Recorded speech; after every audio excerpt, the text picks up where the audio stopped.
Hey Chronicle crew! So we've decided to sit down and talk directly to you guys. We are only a few, hopefully days, a week away from possibly leaving and starting our journey. Beating the snow, that's key, especially getting out of Rochester. But fortunately, we have a place we can sleep while we wait it out. Yeah.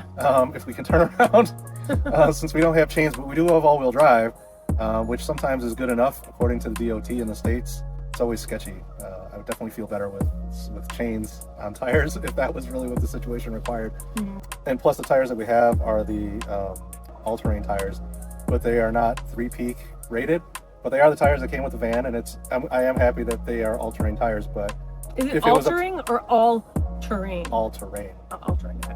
All-terrain, AT. But if it was up to me, I would have gotten like the Falcon Wild Peaks or the BF Goodrich tires that are the equivalent, and I can't remember the name, I don't know, BF GO3s.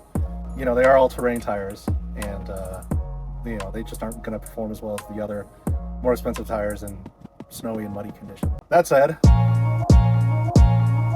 overall the van, it's a good space. We found a lot of interesting things tucked away by the people who used the van.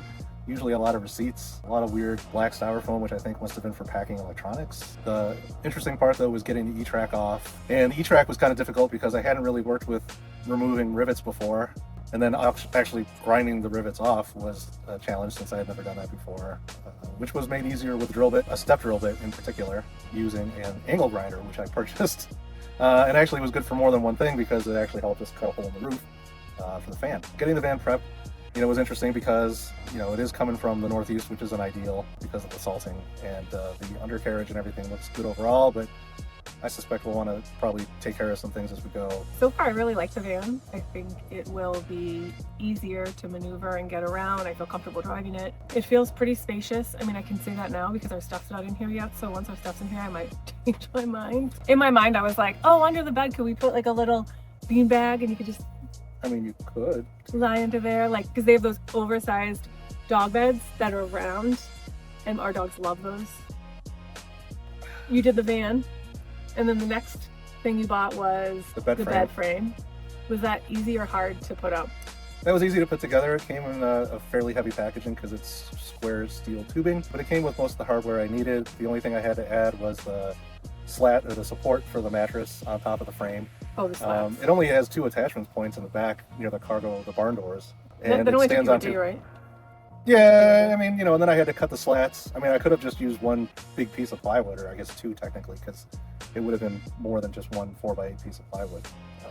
I was able to use one piece of plywood by cutting it into 3-inch wide slats, spaced roughly 3 inches apart.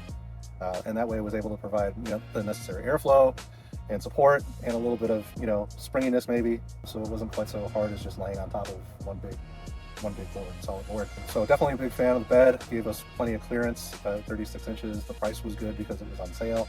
I mean, it wasn't dirt cheap, but it was a lot cheaper than a lot of the other options out there that we saw. And, you know, this was maybe $500. So definitely a win in terms of simplicity and price. I mean, we do lose some modularity, I guess, and flexibility with it. Yeah, because I would say if I could obviously change something, that would be my number one change, would be I wish we could have a bed that maybe went up to the ceiling.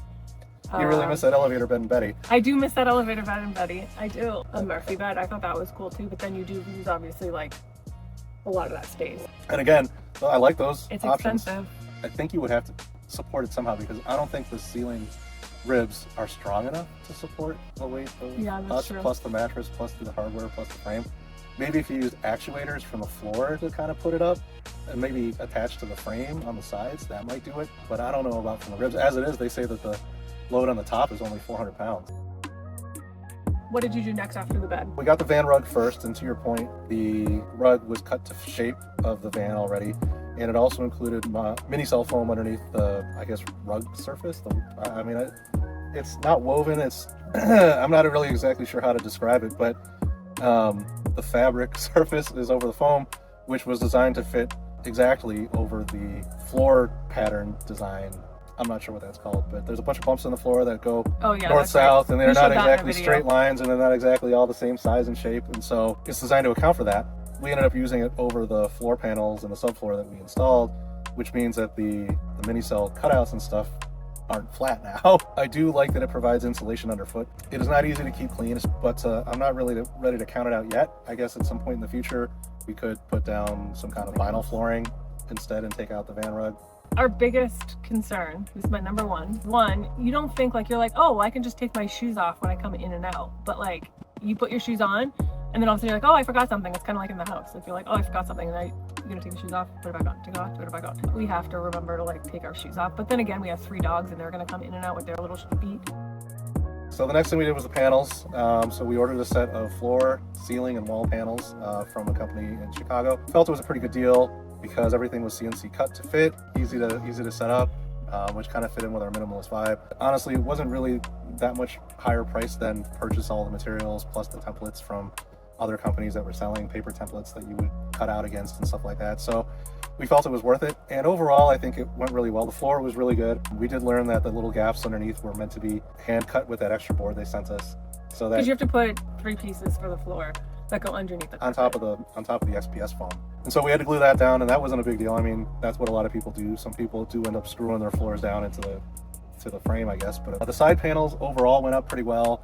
There were a couple of holes that didn't line up with any of the pre-drilled holes that I put rib nuts into. The ones in particular, that top frontmost panels on both sides, don't really line up with any of the holes. In fact, you can see there's a lot of holes in them because I used their pre-drilled, their pre-marked holes, assuming that like the other panels, it would go right into the rib nut holes that I made, and it doesn't. And that caused a lot of drama because if you can imagine, I want you to hold your arms up like this and hold onto something heavy while this person is trying to put, what they call drill ribs? Just nuts. Nuts into the holes, and half the time they were not fitting. So you're just like holding it, and I'm like, ugh. These panels. For me, it was like, they don't really fit well with the blobs, which are held in with these plastic rivets with friction. So that's an issue too. Right now, I've actually kind of got them held in place with the ceiling panel because I ended up having to cut the ceiling panel for the front to fit around the blob because the blob didn't really go up against it. When he says the blob, that's what it is right there, that black thing behind his head. And then I ended up using this curtain rod to kind of provide some additional lateral force to keep it in place because they're not really stuck in with anything right now. Well, you kind of want them in there because the airbags are just on the other side of that. And so you really don't want those exposed. And then the other thing I don't really like about the van is the damn wiring loom. You can't figure out how to hide it behind stuff. I guess some people have just decorated it to make it look more floral, which is, I guess, a good idea. Yeah. But God, I hate that damn wiring loom. I just can't figure out what to do with it. Tried to get it behind the panel, and it just... I think the only way to do it behind the panel would be the panel kit may in fact require framing and furring for it to work best. Although the holes do line up with the rivet nut holes for the most part. Check out our framing and furring video. The ceiling was a real pain in the ass because none of these panels line up with the ribs where we should have been able to install them directly or to the framing and furring strips. I'd say the ceiling is the least good part about this install. The manufacturer wasn't really great about returning any messages or emails to help answer those questions about what am I supposed to do? What's the intent? How am I supposed to do it? All we got were some schematics on the website, which kind of helped figure out where things were supposed to go, but they didn't really line up really like I thought they were supposed to. And again, I did end up doing some framing across the ribs and then actually down each side of the van. But again, these panels don't exactly line up. I think a lot of people are not truthful in the fact that they say, oh, I'm doing this whole van by myself. I can't imagine that they are. I can't imagine that one single person who's never done this before a day in their life is all of a sudden like putting up all this stuff perfectly and it like matches perfectly, aligns perfectly. If you see perfection, they got help for sure. There's no way. It would be as if someone like me who has no experience in this is like, I'm gonna buy a van and put up these walls. Look how beautiful they are. And they're all matching perfectly and they're just aligned perfectly. There is no way they got help. That was so hard. If you put in cabinets, probably hide a lot of the imperfection underneath for the most part. And I think you're right. I mean, look, the internet, especially for social media, is a lot of fiction, a lot of people who are promoting a certain thing, a certain curated lifestyle, and that's fine and all, but I definitely think it's not realistic. And I think there's probably a lot of people who, you know, their first time was rough and they took a lot of lessons learned and they built 1 or 2 more, 3 more vans after that. I have noticed a lot of people are like, this is my second one or this is my third one. And so that way when you kind of have a better idea of what you're doing, some people are just better skilled. I mean, they did a lot more research and they were more confident, capable, and patient than I am, which is, you know, probably a lot more likely too. You know, I was trying to do things quick and dirty and good enough, and I feel like we've kind of accomplished that. It is what it is, I guess. I ordered the the wool insulation to put in a lot of the void spaces too. I think that really well. One box gave me a lot of extra insulation for a lot of extra void spaces. I think that went pretty well. Yeah. Although it was messy, those fibers get everywhere. It's very messy. Those fibers get everywhere. Where did you get the fiber from? Do you remember? It's called Havelock Wool. Havelock Wool. And it's good stuff. Yeah, it was really good. Highly recommended. But I didn't glue it in anywhere. I just provided additional insulation in places where I could put it, or where I couldn't put the Thinsulate insulation before. Well, I guess one of the things we got were the window covers for the front. Overall, they're really nice covers. The only thing I was disappointed about with those is that there's a big gap for the sort of where the rearview mirror and the sensor cluster would go. Prefer that it's covered up, privacy, which is I guess one of the reasons why I put this curtain in. And we also use that same company to get the mosquito netting for the side and barn door. I mean, it's all good enough. I guess what I wasn't really happy with was the company when I contacted them for help and thoughts. They really didn't seem too very open to anything I had to say. The window covers in particular are very, very thick and well made.